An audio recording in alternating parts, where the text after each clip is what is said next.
ንጋቱ በአዋፋት ዜማ ሲበስር፣ ሌቱ በጨረቃ ብርሃን ሲደምቅ፣ ከንጋት እስከ ድቅድቅ ጨለማ እኛ እስራ ላይ ነን።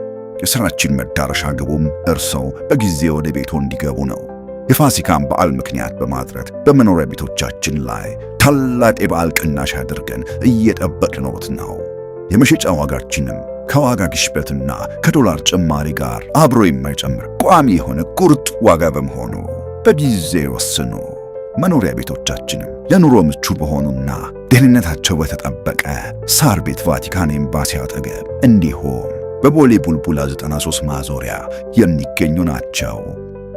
ሁሉም በየፊናቸው ስኬታማ ውለው ይውላሉ። ጀንቦሮ ቤታቸው የቤተሰቦቻቸውን ቤት ነው። መልካም የትንሣኤ በዓል።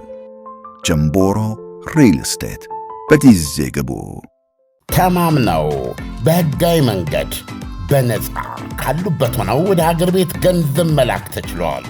ላኪ ሬሚት አለሎት። እንኳን ለብርሃነ ትንሣኤው በሰላም አደረሶ።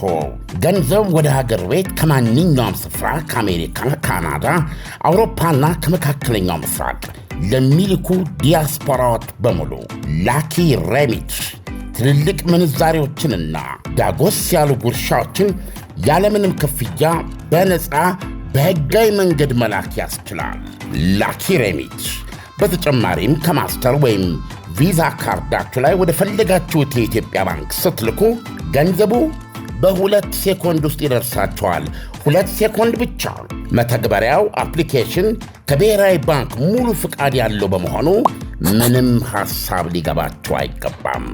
ስለዚህ የላኪ ሬሚትን መተግበሪያ ከፕሌይ ስቶር እና አፕ ስቶር ላይ በማውረድ አሁኑኑ በነፃ ላክ። ለአስተማማኝና ፍጥነት ማን እንደ ላኪ ሬሚት። ላኪ ሬሚት አለሎት።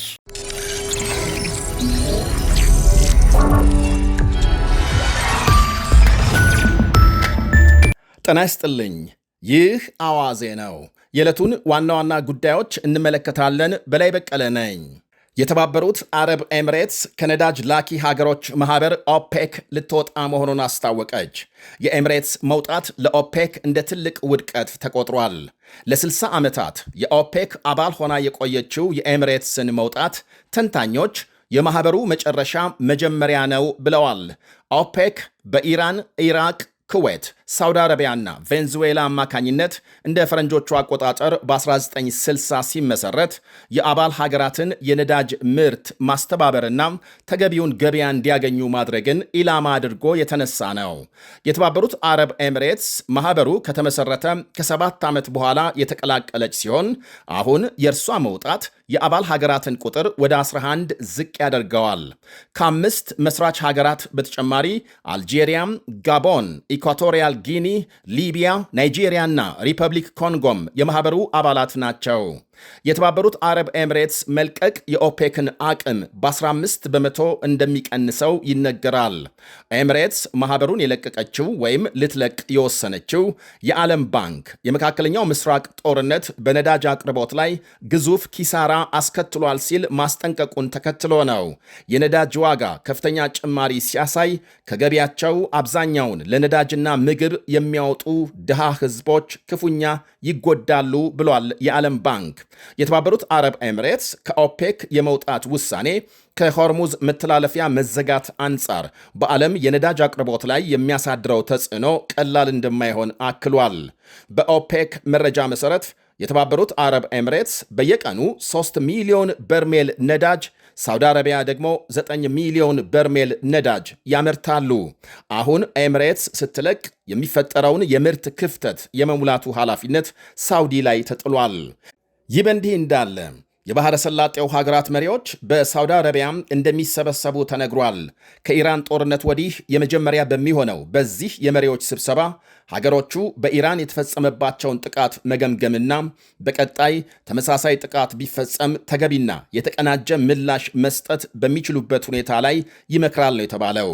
በባሕረ ሰላጤው ሀገራት ወይም ደግሞ በባሕረ ሰላጤው ትብብር ምክር ቤት አማካኝነት በተዘጋጀው ስብሰባ የኳታር፣ ኩዌትና ባህሬን መሪዎችና የሌሎች አባል ሀገራት ውጭ ጉዳይ ሚኒስትሮች ይሳተፋሉ። ምክር ቤቱ ለኢራን ጦርነት በቂ ምላሽ አልሰጠም በሚል ትችት ሲቀርብበት ቆይቷል። በሌላ ዜና የአሜሪካ መንግሥት ከኢራን አየር መንገዶች ጋር በሚተባበሩ ኩባንያዎች ላይ ማዕቀብ ለመጣል ሲያስጠነቅቅ፣ ቴሄራን በበኩሏ አሜሪካም የባህር ላይ ውንብድና እየፈጸመች ነው ስትል ከሳለች። የአሜሪካ ባለሥልጣናት ለኢራን አውሮፕላኖች ነዳጅ መቅዳት፣ የምግብ፣ የአውሮፕላን ጥገናዎችና ሌሎች አገልግሎቶችን እንዳይሰጡ አስጠንቅቀዋል። የኢራን ውጭ ጉዳይ ሚኒስቴር በሌላ በኩል አሜሪካም በህንድ ውቅያኖስ የያዘችውን የኢራንን የነዳጅ መርከብ አለመለቀቅ በተመለከተ ባወጣው መግለጫም ድርጊቱን የባህር ላይ ውንብድና ነው ሲል አውግዟል። ዓለም አቀፍ የባህር ሕጎችን የሚጥስ መሆኑን ይኸው በአሜሪካ ቁጥጥር ስር የዋለው የኢራን መርከብ 2 ሚሊዮን በርሜል ነዳጅ መጫኑን የዋሽንግተን ባለሥልጣናት መግለጻቸው ይታወሳል። ወደ ሌላ ዜና ስናልፍ በእስራኤልና ዩክሬን መካከል ውዝግብ መነሳቱ እየተነገረ ነው። የውዝግቡ መነሻ ሩሲያ በኃይል ከያዘችው የዩክሬን ግዛት የተጫነ እህል እስራኤል ወደቦች ተራክፏል የሚል ሲሆን ዩክሬን የተሰረቀ ያለችውን እህል እንዳትቀበል ለእስራኤል ማስጠንቀቂያ መላኳ ታውቋል። ፕሬዝዳንት ዜሌንስኪ የዩክሬንን የእህል ጭነት የማትመልስ ከሆነ በእስራኤል ላይ ማዕቀብ ለመጣል ዝተዋል። ዛሬ ሩሲያም የዩክሬንን የጥራጥሬ ምርት በዘዴ ይዛ በግለሰቦች ስም ወደ ውጭ እየላከች ነው ሲሉ ከሰዋል። በሌላ አነጋገር ሩሲያም የዩክሬንን እህል ሰርቃ ለውጭ እየሸጠች ነው ብለዋል። በእስራኤል ወደብ የደረሰው ጭነትም ይኸው ሩሲያ በኃይል ከያዘችው የዩክሬን ግዛት በድብቅ የወጣ መሆኑ ይነገራል። እስራኤል እህሉን መቀበል ከቀጠለች የዲፕሎማሲ እርምጃ እንደሚወስዱ አስጠንቅቀዋል። ዜሌንስኪ ደግመው የአውሮፓ ሕብረት በተመሳሳይ እስራኤል ወደብ የደረሱ የዩክሬን ስንዴ የጫኑ የሩሲያ ግለሰቦች ላይ ማዕቀብ እንደሚጥል አስጠንቅቋል። ዩክሬን ከየትኛውም ሀገር ጋር የጋራ መከባበርና ትብብር ታራምዳለች ያሉት ዜሌንስኪ የእስራኤል ባለሥልጣናትም በዚሁ መንገድ እንደሚጓዙና እርምጃ እንደሚወስዱ ያላቸውን እምነት ገልጸዋል። የእስራኤል ውጭ ጉዳይ ሚኒስትር ጌዲዮን ሳር በሰጡት ምላሽ የዜሌንስኪን ክስ የትዊተር ዲፕሎማሲ ሲሉ ውድቅ አድርገዋል። የዩክሬን መሪዎች እስራኤል ወደብ ደርሷል ስላሉት እህል የጫነ መርከብ የሚመለከተውን ክፍል ማናገራቸውንና መርከቡ ገና ወደብ አለመድረሱን እንደተረዱ ገልጸዋል። እስካሁን ባለው ሂደት የዩክሬን መንግሥት ከትዊተር ባለፈ ስለ ጉዳዩ በይፋ ለእስራኤል ያቀረበው ሕጋዊ ሰነድ ወይም ደግሞ መረጃም አለመኖሩንና ለማጣራት አስቸጋሪ መሆኑን ገልጸዋል። የዩክሬን ውጭ ጉዳይ ሚኒስቴር በሀገሩ ያሉ የእስራኤልን አምባሳደር አስጠርቶ ያነጋገረ ሲሆን የሩሲያ ባለሥልጣናት የዩክሬንን ስንዴ ሰርቃችሁ ወደ እስራኤል ልካችኋል ለሚለው የዩክሬን ውንጀላ ምላሽ ከመስጠት ተቆጥበዋል። ዩክሬን ግዙፍ ጥራጥሬ እህል ወደ ውጭ ከሚልኩ ሀገሮች አንዷ ስትሆን ከጦርነቱ በኋላ ግን ሩሲያም እህል የሚያመርቱ የዩክሬን መሬቶችን በመያዝ እየተጠቀመች ነው የሚል ክስ ሲቀርብባት ቆይቷል። ከዚያው ከእስራኤል ሳንወጣ ባለፈው ሳምንት በአንድ ኢትዮጵያዊ ላይ የተፈጸመ ግድያ መላውን እስራኤል እንዳነጋገረ ቀጥሏል። የማኑ ቢንያም ዘልቃ ይባላል። ዕድሜው 21 ዓመት። ከጥቂት ቀናት በፊት በተከበረ የነፃነት ቀን ምሽት በሚሰራበት የፒዛ መሸጫ መደብር የማታ ተረኛ ነበርና እኩለ ሌሊት ሥራ ጨርሶ ሊወጣ ተቃርቧል። ድንገት በቁጥር ያልተገለጹ ጎረምሶች ገብተው ረብሻ ቢጤ ሲያስነሱ የማኑ እረፉ ይልና 1-2 የቃላት ልውውጥ ይጀምራል። ወዲያው ወጣቶቹ ከመደብሩ በመውጣት የሄዱ መስለው ጨለማ ለብሰው ይጠብቁና የማኑ ሥራ ጨርሶ እንደወጣ በስለት ወቅተው ገደሉት ብሏል ፖሊስ በሰጠው ቃል። እስካሁን 9 የሚደርሱ ተጠርጣሪዎች የተያዙ ሲሆን መላው እስራኤል በግድያው ጥልቅ ሐዘን እንደተሰማው ይነገራል። ወንጀሉ በተፈጸመበት ስፍራ አበባ በማኖርና ቤተሰቡን አይዟችሁ በማለት ሕዝቡ ሐዘኑን እየገለጸ ነው። የወንድምህ ደም ከምድር ሆኖ ወደ እኔ ይጮኻል በሚለው የመጽሐፍ ቅዱስ ጥቅስ ስር ፎቶግራፉን በማኖርና ሻማ በማብራት ያስቡታል። የሚሰራበት መደብርም ደሞዙን ሳያቋርጥ ለቤተሰቡ ለመስጠት ቃል ገብቷል። በሌላ ዜናም የአሜሪካው ፕሬዝዳንት ዶናልድ ትራምፕ ኢራን የመፍረስ አደጋ እንደገጠማትና የሆርሙዝ መተላለፊያን በፍጥነት አሜሪካ እንድትከፍት መጠየቋን ገልጸዋል። ትራምፕ በማኅበራዊ መገናኛቸው ባሰፈሩት ጽሑፍ ኢራን የመፍረስ አደጋ እንደገጠማትና የመሪዎቿ ዕጣ ፈንታ እስኪታወቅ ሆርሙዝን በተቻለ ፍጥነት እንድንከፍት ይፈልጋሉ ብለዋል። መቼና ከነማን ጋር እንደተነጋገሩ ግን አልገለጹም። ከኢራንም በኩል እስካሁን የተሰጠ ምላሽ የለም። ይህ አዋዜ ነው። ንጋቱ በአዕዋፋት ዜማ ሲበስር፣ ሌቱ በጨረቃ ብርሃን ሲደን፣ ከንጋት እስከ ድቅድቅ ጨለማ እኛ እስራ ላይ ነን። የሥራችን መዳረሻ ግቡም እርሰው በጊዜ ወደ ቤቶ እንዲገቡ ነው። የፋሲካን በዓል ምክንያት በማድረግ በመኖሪያ ቤቶቻችን ላይ ታላቅ የበዓል ቅናሽ አድርገን እየጠበቅነዎት ነው። የመሸጫ ዋጋችንም ከዋጋ ግሽበትና ከዶላር ጭማሪ ጋር አብሮ የማይጨምር ቋሚ የሆነ ቁርጥ ዋጋ በመሆኑ በጊዜ ወስኑ። መኖሪያ ቤቶቻችንም ለኑሮ ምቹ በሆኑና ደህንነታቸው በተጠበቀ ሳር ቤት ቫቲካን ኤምባሲ አጠገብ እንዲሁም በቦሌ ቡልቡላ 93 ማዞሪያ የሚገኙ ናቸው።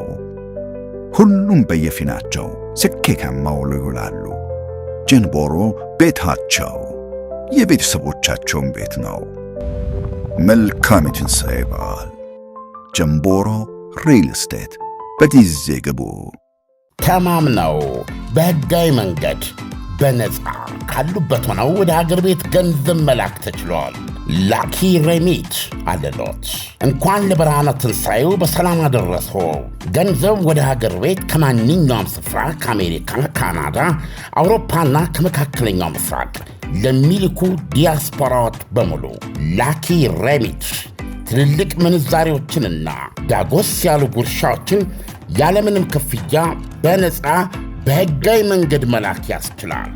ላኪ ሬሚት በተጨማሪም ከማስተር ወይም ቪዛ ካርዳችሁ ላይ ወደ ፈለጋችሁት የኢትዮጵያ ባንክ ስትልኩ ገንዘቡ በ2 ሴኮንድ ውስጥ ይደርሳችኋል። 2 ሴኮንድ ብቻ።